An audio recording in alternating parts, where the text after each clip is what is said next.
So I just finished watching the inauguration with all the pomp and circumstance and talk of peaceful transitions of power and all that, and I have some thoughts. The first is, if you are surprised by anything that Donald Trump said, or anything that he plans to do in the coming weeks, months, and years, then you haven't been paying attention.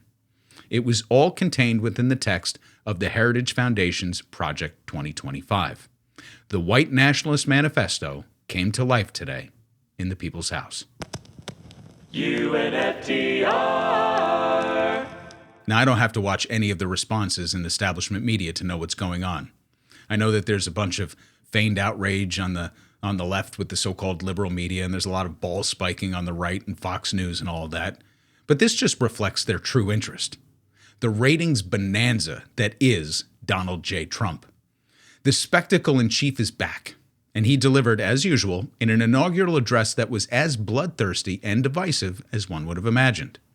For example, we're taking back the Panama Canal from the Chinese, apparently, because so many Americans died there in building it, he claimed. So we got to get it back. Now, forget the fact that the Chinese don't control it, or that it's located in Panama, or that the workers who perished during its construction were mostly from the West Indies. It's ours. We're renaming the Gulf of Mexico because, fuck it, why not?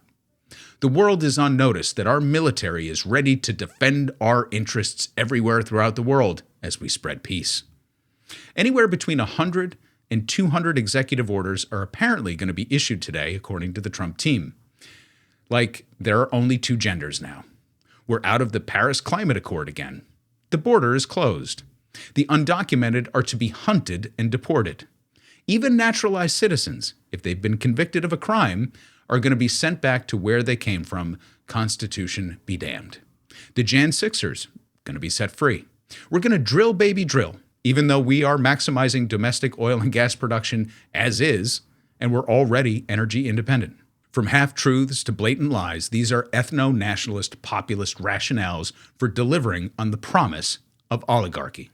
That's why obsequious tech billionaires were in attendance. And they're all laughing at you. They're laughing at the left for allowing them to get here. They're laughing at those who voted for this for being so blind. This is the beginning of everything Trump promised and then some. Every person on that stage that isn't part of Trump's circle will be targeted by this new administration. This is day one. We're here. The day that Trump promised to be a dictator, but only for a day. Now, the liberal establishment will tell you that this is the time for resistance, but that's why we're here. Resistance. The very meaning of the word implies that you accept what's in front of you and push back against it.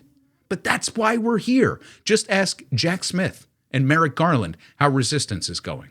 Ask Kamala Harris, the Democrats in the House and the Senate who find themselves in the minority again, or the 3 liberal justices who write dissenting opinions and deliver them into the ether. Forces of evil and anger will prevail during times of economic precarity because people are afraid. You don't beat back or resist a cauldron of hateful policies and spiteful rhetoric when the people you purport to support are in crisis. What you do is you offer better solutions. The architects of both Trump presidencies were seated alongside him today in succession, like sentries of the establishment order. Clinton, Bush, Obama, and Biden. Clinton was the pinnacle of neoliberal thinking. Bush mixed in neoconservatism. Obama put a sheen and a gloss on it, but changed nothing. And Biden now has the distinction of being the last guard of neoliberalism as it died on the stage today. See, that was the true peaceful order of transition. The true changing of the guard, the handing off of the baton from one order to another, the neoliberal order to the corporate colonial state. See, Trump came to power the first time because of Obama's stubbornly slow neoliberal response to the financial disaster penned by Clinton's deregulatory frenzy and worsened by Bush's utter mismanagement. The pandemic momentarily laid bare the incompetency of Trump the first time, because no one was more surprised to find him in the Oval Office than Trump himself. And so he cobbled together a merry band of misfits who shared no vision and had no direction. But as we've said, this time is different. They've had time to plan, and the people who crafted the agenda of this administration are going to shred the Constitution, hand the keys to the economy to the billionaire class, and destroy unions, the environment, the poor and working class, citizens and non-citizens alike, or generally anyone who stands in their way. Now, I don't have to watch or listen to the pundit class to know what they're saying. Most of the liberals will be talking about the lack of civility, how Joe Biden held his head high and Trump couldn't bring himself to even acknowledge his predecessors, how Trump was callous, uncouth, and civil. I know I'm right. I know that's what they're doing right now.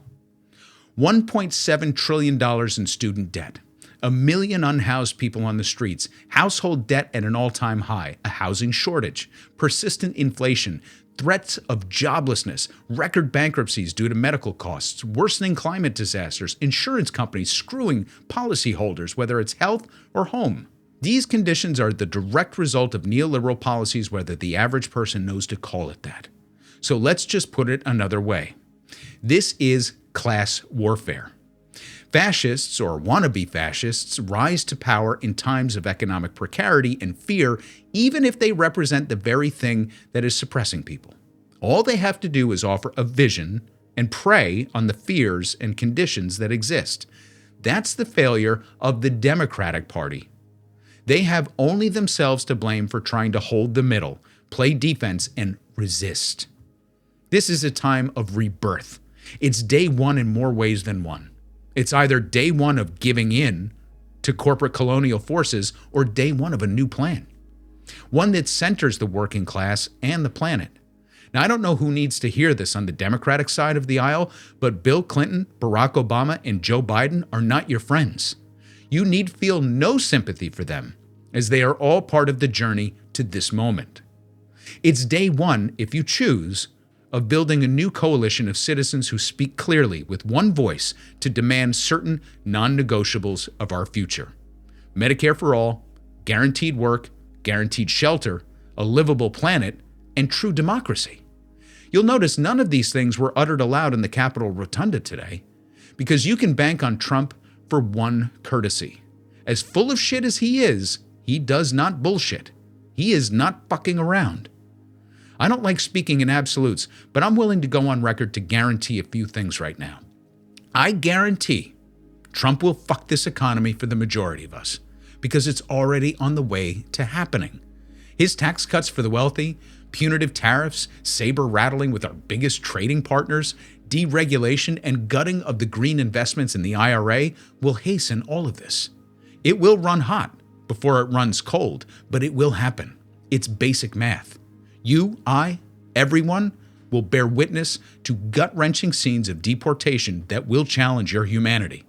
Violence toward the LGBTQ community and Arab Muslim Americans will be visible and visceral. The first sign of mass uprisings against the corporate class will be put down with ferocity not seen in this country since the 1970s. If you want to talk resistance, I'm here for it, if it makes you feel better. But it can't just be online or on social media. Will you stand up at a school board meeting to defend trans youth in your school? Or stand up at a zoning board meeting in favor of a mosque being built in your community? What about the big stuff? Will you resist deportation measures by hiding an immigrant family that you know? Will you help pay for a young person you don't even know to get access to an abortion? These are acts of resistance, ones that carry risk. Now, can you do both? Can you commit to these small or large acts of authentic resistance while speaking to your friends and neighbors or family members about what the future of America could hold? A future where every American has a job, a bed, and access to health care, clean running water, and an education that centers the child and teaches history, not for-profit institutions that teach creationism. Healthcare, shelter, a clean environment, public education, true democracy, a job, these are pillars of a left movement that the Democrats have ignored and Republicans call crazy and radical. Taking over Greenland, deporting millions of people, seizing the Panama Canal, renaming the Gulf of Mexico, these are radical acts that have been normalized by resistance without a plan. Now, don't wait for a new candidate to appear on the national stage. Just start the movement on your own by talking about it. I've offered my opening salvo in our 5 non-negotiables of the left because we need to start somewhere in a place of agreement and alignment. Leaders can take hold of movements, but the movement has to come first. Heroes emerge in a time of crisis. Leaders rise in moments like this. And please stop acting surprised by any of this. Trump is as inevitable as Thanos. He is our inevitability. Because remember, they wrote it all down. They told us this would happen, and now it's here. Now, if you want to know what scares them, today also offers the greatest reminder. See, I think it's a glorious coincidence that the inauguration was held on Martin Luther King Jr. Day. I really do. Because in the comparison, we see our reflection. And in his story, we find the truth. You see, Dr. King wasn't silenced by the establishment because of his pursuit of nonviolent justice. He wasn't murdered because he had a dream of racial equality. He was silenced because of his uncomfortable resistance to the Vietnam War. He was murdered for his radical movement, the Poor People's Campaign. See, the race reckoning was hundreds of years in the making, and he was the right man for that moment. But the movement already existed. But when he took his celebrity and turned it against the white establishment in a way that challenged their economic hegemony, well, that was another matter entirely. There are very young people in this country who've studied the I Have a Dream speech and little else of Dr. King's life and work, but he was so much more. It's time for us on the left to reacquaint ourselves with his radical visions and real history. See, this is where the seeds of transformation truly lie. Now, it's going to get a lot worse before it gets better, if it gets better, because the getting better part depends on our ability to reconnect with our so-called radical roots, to understand that the means of achieving justice, equity, and prosperity might be radical, but the ends are anything but.